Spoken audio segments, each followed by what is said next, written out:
قوم سبا پر اللہ کا عذاب۔ اہل سرسار کی ایک قوم جسے قوم سبا بھی کہا جاتا ہے، اللہ تعالیٰ کی بے شمار نعمتوں کے اندر زندگی گزار رہی تھی۔ یہ قوم ایک عظیم تہذیب و تمدن کی مالک تھی۔ حضرت داؤد علیہ السلام اور حضرت سلیمان علیہ السلام کو باعظمت حکومتوں کے بعد ان کی حکومت زبان و زد خاص و عام تھی۔ کہا جاتا ہے کہ یہ لوگ گندم کے مغز سے آٹا پیس کر روٹیاں پکاتے تھے، لیکن اسے برعکس وہ اس قدر اسراف کرنے والے اور ناشکرے تھے کہ انہیں روٹیوں کے ساتھ بچوں کا پاخانہ صاف کرتے تھے۔ بعد ازاں ان آلودہ روٹیوں کو اکٹھا کرنے سے ایک پہاڑ بن گیا تھا۔ پھر ایک صالح شخص نے وہاں سے گزرتے ہوئے ایک عورت کو دیکھا جو روٹیوں کے ساتھ بچے کے پخانے کے مقام کو صاف کر رہی تھی۔ اس شخص نے عورت سے کہا، تیرے اوپر افسوس، خدا سے ڈر کہیں ایسا نہ ہو کہ خدا تیرے اوپر اپنا غضب ڈھائے اور تجھ سے اپنی نعمت چھین لے۔ اس عورت نے جواب میں مذاق اڑایا اور مغرورانہ انداز میں کہا، جاؤ جاؤ یہاں سے، گویا کہ مجھے بھوک سے ڈرا رہے ہو۔ جب تک سرساری جاری ہے مجھے بھوک سے کسی قسم کا کوئی خوف نہیں ہے۔ زیادہ عرصہ نہیں گزرا تھا کہ اللہ تعالیٰ نے ان لوگوں پر اپنا غضب ڈھایا۔ پانی جو کہ زندگی کی بنیاد ہے ان لوگوں سے چھین لیا، یہاں تک کہ قحط نازل ہوا۔ بات یہاں تک پہنچ گئی کہ ان کے ذخیرہ کی ہوئی تمام غذا ختم ہو گئی۔ آخرکار وہ مجبور ہو گئے کہ انہیں آلودہ روٹیوں پر ٹوٹ پڑے جو ان لوگوں سے اکٹھی کر کے پہاڑ کی مانند ڈھیر لگایا ہوا تھا، بلکہ وہاں سے روٹی لینے کے لیے صف لگتی تاکہ ہر کوئی وہاں سے اپنے حصے کی روٹی لے سکے۔ کفرانہ نعمت، قحط اور ان کی بدحالی کے بارے میں متعدد روایات موجود ہیں۔ سورہ نحل کی آیت نمبر 112 اور 113 میں یوں ارشاد ہوتا ہے، اور اللہ تعالیٰ نے اس بستی کی بھی مثال بیان کی ہے جو محفوظ اور مطمئن تھی۔ اس کا رزق ہر طرف سے باقاعدہ آ رہا تھا، لیکن اس بستی کے رہنے والوں نے اللہ کی نعمتوں کا انکار کیا تو خدا نے انہیں بھوک اور پیاس کا مزہ چکھایا، صرف ان اعمال کی بنا پر جو وہ انجام دے رہے تھے۔ اور یقیناً ان کے پاس رسول آیا تو ان لوگوں نے ان کو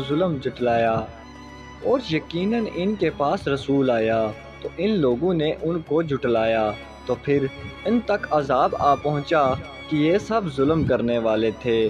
اسی قوم سبا کے بارے میں ایک اور واقعہ بیان ہوتا ہے کہ ان لوگوں نے اپنی زراعت کو بہتر طور پر کاشت کرنے کے لیے پانی ذخیرہ کرنے کی خاطر بلک کے دو پہاڑوں کے درمیان ایک بہت بڑا بند معرب کر تعمیر کیا ہوا تھا۔ سوراخ اور دوسرے پہاڑوں سے گزرا ہوا پانی اس بند میں آ کر اکٹھا ہو جاتا۔ قوم سبا نے اس پانی سے صحیح طور پر استفادہ کرتے ہوئے وسیع و عریض اور بہت سے خوبصورت باغات لگائے اور کھیتی باڑی کو رونق بخشی۔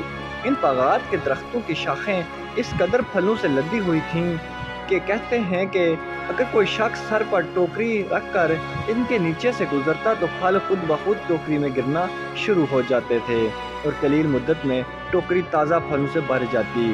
لیکن نعمتوں کی کثرت نے انہیں شکر کرنے کے بجائے سرے مست اور غافل کر دیا تھا، یہاں تک کہ ان کے درمیان بہت بڑا طبقاتی نظام وجود میں آ چکا تھا۔ ان میں سے صاحب اقتدار لوگوں نے کمزوروں اور ضعیفوں کا خون چوسنا شروع کر رکھا تھا، یہاں تک کہ ان لوگوں نے خدا سے ایک احمقانہ التماس کیا جس کا ذکر سورہ سبا کی آیات نمبر 19 میں ملتا ہے۔ انہوں نے کہا کہ خدایا ہمارے سفروں کے درمیان فاصلہ زیادہ کر دے۔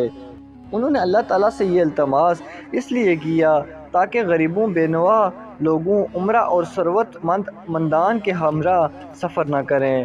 ان کی خواہش یہ تھی کہ آبادیوں کے درمیان خشکی ہو اور فاصلہ بہت زیادہ ہو تاکہ تیز دست اور کم آمدنی والے لوگ ان کی طرح سفر نہ کر سکیں۔ اللہ تعالیٰ نے ان مغرور پیٹ کے پجاریوں پر اپنا غضب نازل کیا۔ بعض روایتوں کے مطابق ان مغرور لوگوں کی آنکھوں سے دور صحرائی چوہوں نے معرب نامی بند کی دیواروں پر حملہ کر کے انہیں اندر سے کھوکھلا کر رکھا تھا۔ ادھر سے بارشیں زیادہ ہوئیں جن کی وجہ سے سیلاب آ گیا اور اس بند میں پانی بہت زیادہ اکٹھا ہو گیا۔